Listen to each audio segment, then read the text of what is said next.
My name is Thomas Wubben, and I'm an assistant professor in the Department of Ophthalmology and Visual Sciences at the Kellogg Eye Center, which is part of the University of Michigan Medical School in Ann Arbor, Michigan. I am a physician scientist, which means in addition to running a research laboratory, I'm a physician that takes care of patients on a daily basis. I'm an ophthalmologist and a retina specialist. As a physician, I diagnose and treat patients with a myriad of retinal disorders, including age-related macular degeneration, diabetic eye disease, inherited retinal disorders, and retinal detachment using medicines, lasers, or surgery. Retinal disorders represent a major public health concern.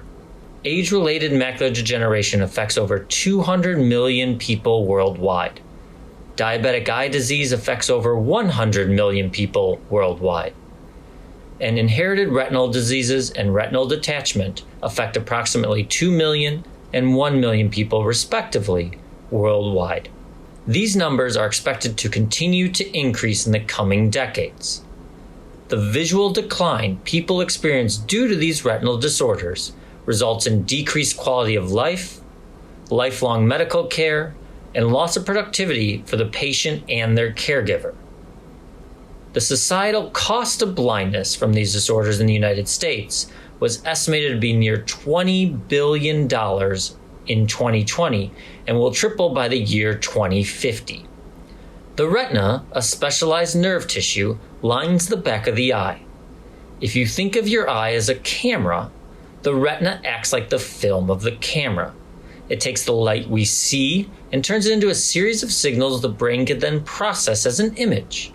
The cell responsible for capturing the light and initiating this signal is a specialized type of neuron called a photoreceptor.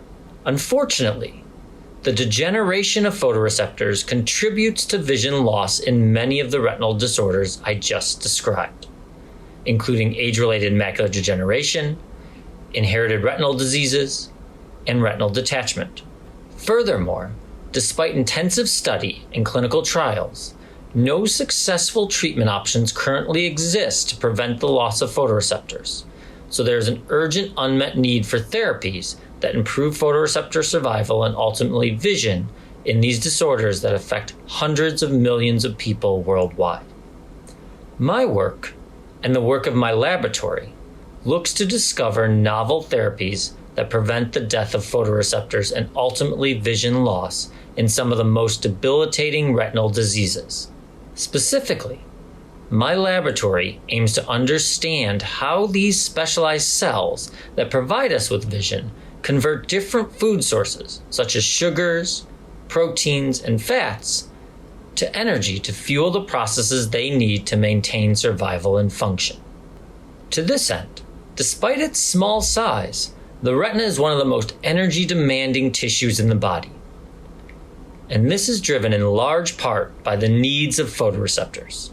This is important because defects in the processes that convert food sources to energy have been found to result in loss of photoreceptors and vision without significant effects in other parts of the body, suggesting that disruption of nutrient availability or the pathways that utilize nutrients for energy may be a unifying mechanism in photoreceptor death and vision loss. Moreover, understanding how photoreceptors use different food sources to maintain their function and survival is expected to provide a framework for developing novel therapies that slow down or prevent vision loss in these blinding retinal disorders. My laboratory is committed to addressing the critical gap in our knowledge regarding the use of food sources by photoreceptors and how they are altered in disease states. Glucose, or as we know it as sugar, is the primary food source for the retina and photoreceptors, and its breakdown into energy and building blocks has been central in the study of the energy-demanding needs of photoreceptors. Yet, photoreceptors obtain only a fraction of their energy from the breakdown of glucose, and recent evidence suggests photoreceptors have the flexibility to use other food sources to meet their energy demands. Glutamine is an amino acid or protein building block that can act as a fuel source for energy, cellular building blocks, in combating cellular stress. My laboratory has recently been the first to demonstrate that in a mouse model, where the breakdown of glutamine is disrupted in photoreceptors, the photoreceptors undergo rapid degeneration. This novel finding suggests that glutamine is a critical food source for photoreceptors. How glutamine is broken down in the photoreceptor during health and disease remains to be elucidated. So, our ongoing work is defining the ways in which photoreceptors use glutamine to survive and function in hopes of developing therapies that improve photoreceptor survival and prevent vision loss in many retinal degenerations. As a retina doctor and physician scientist, my ultimate goal is to be able to translate my findings from the laboratory bench to the retina clinic to provide my patients with a viable therapy that reduces morbidity and improves vision in those affected by these blinding retinal diseases. With this exciting work and new findings in my laboratory, I believe we are ever closer to this goal.